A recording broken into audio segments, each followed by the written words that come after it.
اللہم صلی علی محمد وعلی آل محمد کما صلیت علی ابراہیم وعلی آل ابراہیم انک حمید مجید۔ اللہم بارک علی محمد وعلی آل محمد کما بارکت علی ابراہیم وعلی آل ابراہیم انک حمید مجید۔ اعوذ باللہ من الشیطان الرجیم، بسم اللہ الرحمن الرحیم۔ جب حضرت آدم علیہ السلام بہشت سے زمین پر تشریف لائے تو بارگاہ الہی میں عرض کیا کہ یا خدایا، میں یہاں نہ تو ملائکہ کی تسبیح و تکبیر سن سکتا ہوں اور نہ ہی کوئی عبادت گاہ دیکھتا ہوں، جیسا کہ آسمان میں بیت المعمور دیکھتا تھا جس کے ارد گرد ملائکہ طواف کرتے تھے۔ جواب الہی آیا کہ جاؤ، جہاں ہم نشان بنائیں وہاں کعبہ بنا کر اس کے گرد طواف بھی کر لو اور اس کی طرف نماز بھی ادا کر لو۔ حضرت جبرائیل علیہ السلام ان کی رہبری کے لیے ان کے ساتھ چل پڑے اور انہیں وہاں لائے جہاں سے زمین بنی تھی، یعنی جس جگہ پر جھاگ پیدا ہوا تھا، اور پھر وہی جھاگ پھیل کر پوری زمین بنی۔ حضرت جبرائیل علیہ السلام نے اپنا پر مار کر 7ویں زمین تک بنیاد ڈال دی، جس کو ملائکہ نے 5 پہاڑوں کے پتھروں سے بھرا۔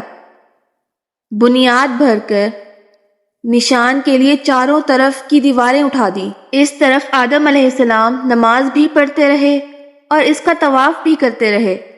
طوفان نوح تک کعبہ اسی حالت میں رہا۔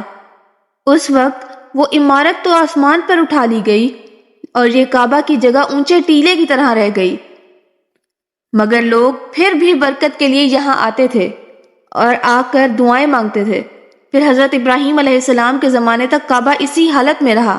جب حضرت اسماعیل و ہاجرہ اس میدان میں آ کر ٹھہرے اور ان کی وجہ سے یہاں کچھ آبادی ہو گئی، تو حضرت ہاجرہ کے انتقال کے بعد حضرت ابراہیم علیہ السلام کو حکم ہوا کہ حضرت اسماعیل علیہ السلام کو ساتھ لے کر یہاں عمارت کعبہ بنائیں۔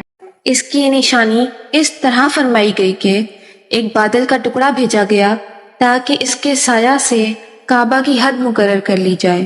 حضرت جبرائیل علیہ السلام نے اس سائے کے مطابق خط کھینچا اور حضرت ابراہیم علیہ السلام نے اس خط پر زمین یہاں تک کھودی کہ بنیاد آدم نمودار ہو گئی اور اس بنیاد پر عمارت بنائی گئی۔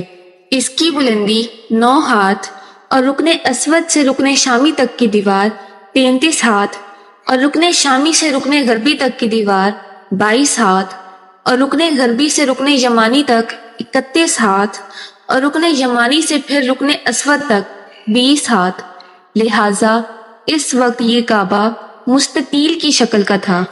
حضرت ابراہیم علیہ السلام نے خانہ کعبہ کے اندر ایک تغار سا بنایا تھا جو خزانہ کے مترادف تھا۔ یہ کعبہ کے لیے جو تحفے آئیں گے اس میں رکھے جائیں گے۔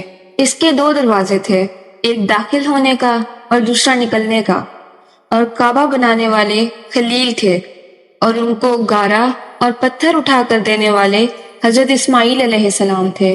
اس عمارت میں 3 پہاڑوں کے پتھر لگائے گئے۔ حضرت ابراہیم علیہ السلام سے پہلے کسی نے یہاں عمارت نہ بنائی تھی، مگر آپ کے بعد کئی دفعہ اس کی تعمیر و مرمت ہوئی اور اس میں حالات کی وجہ سے کچھ تبدیلیاں بھی ہوئیں۔ مثلاً اس کی اونچائی دگنی کر دی گئی اور اس کا رقبہ بھی کم کر دیا گیا، لیکن بعد میں پھر اسے پرانے رقبے میں ہی تعمیر کیا گیا۔ خانہ کعبہ is a sacred place for Muslims as it is the first house of worship. It is fundamental to perform Hajj and to our history as Muslims. It's also the direction in which we turn towards in prayers 5 times a day. May Allah bless us all to visit His home.